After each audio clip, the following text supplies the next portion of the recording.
নমস্কার বন্ধুরা, আমি অরিন্দম চলে আসলাম আজকে এই মুহূর্তে বিরাট বড় একটা ডিএ আপডেট নিয়ে।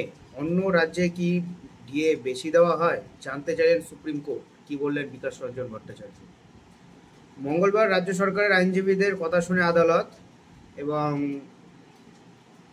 গতকাল কি হয়েছে, মহার্ঘ ভাতা নিয়ে সুপ্রিম কোর্টে শুনানি চলছে। সেই শুনানি চলাকালীন এবার অন্যান্য রাজ্যের সরকারি কর্মচারীরা কত হারে ডিএ পাচ্ছেন জানতে চাইল শীর্ষ আদালত। সেই সংক্রান্ত উদাহরণও দিতে বলা হলো। কর্মচারী সংগঠনের আইনজীবী জানালেন তাদের কাছে তেমন উদাহরণ রয়েছে।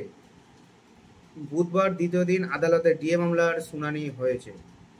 এর আগে মঙ্গলবার রাজ্য সরকারের আইনজীবীদের কথা শুনে আদালত। বুধবার কর্মচারী সংগঠনের আইনজীবী রাজ্য সরকারি কর্মচারীদের অবস্থান তুলে ধরলেন। সেই শুনানি চলাকালীন বিচারপতি পি.কে. মিশ্র জানতে চান অন্য রাজ্যের সরকারি কর্মচারীরা কি বেশি ডিএ পান।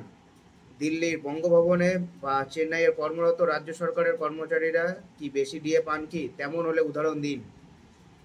এতে কর্মচারী সংগঠনের আইনজীবী বলে, নিশ্চয়ই আমাদের কাছে উদাহরণ আছে। ডিএ নিয়ে অন্য রাজ্যের সরকারি কর্মচারীদের জন্য আলাদা নির্দেশিকা জারি হয়েছিল কিনা তাও জানতে চান বিচারপতি মিশ্র।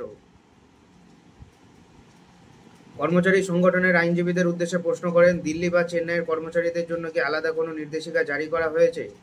জবাবে কর্মচারী সংগঠনের আইনজীবী গোপাল সুব্রাহ্মণ বলেন, সম্ভবত না। এতে বিচারপতি মিশ্র বলেন, তার মানে বেশ কিছু সময় ধরেই প্রাপ্য ডিএ পাচ্ছেন না আপনারা। উত্তরে আইনজীবী সুব্রাহ্মণ বলেন, না, মাঝে সামান্য কিছু দেওয়া হয়েছিল। রাজ্য সরকারের কর্মচারীদের ডিএ কিভাবে নির্ধারিত হয়, মঙ্গলবারও আদালতে সেই প্রসঙ্গ ওঠে।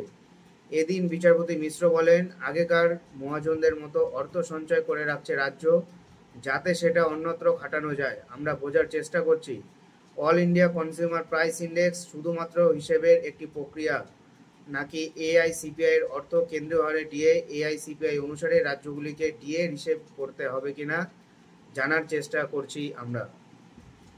এদিন বিচারপতি মিশ্র জানান, রাজ্য সরকারি কর্মচারীদের ডিএর ক্ষেত্রে এআইসিপিআই কি আদৌ প্রযোজ্য নাকি না, সেটাই মামলার মূল বিষয়বস্তু। এতে আইনজীবী বিকাশ রঞ্জন ভট্টাচার্য বলেন, কিছু কর্মচারীকে কেন্দ্রীয় হারে ডিএ দিচ্ছে রাজ্য। তার মানে বুঝতে হবে, কেন্দ্রীয় সরকারের নিয়ম মেনে চলছে রাজ্য। একদিন আগে রাজ্য সরকার সাফ জানায় কেন্দ্রীয় হারে ডিএ দিতে বাধ্য নয় রাজ্য।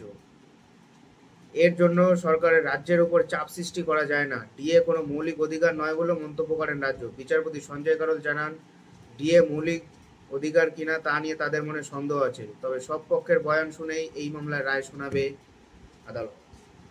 সো বন্ধুরা, এটাই হলো আজকেকার আপডেট। এরকম আপডেট পাওয়ার জন্য চ্যানেলটা সাবস্ক্রাইব করে আমাদের পাশে থাকুন। দেখা হচ্ছে পরের ভিডিওতে। ভালো থাকবেন সবাই। নমস্কার, জয় হিন্দ, বন্দে মাতরম।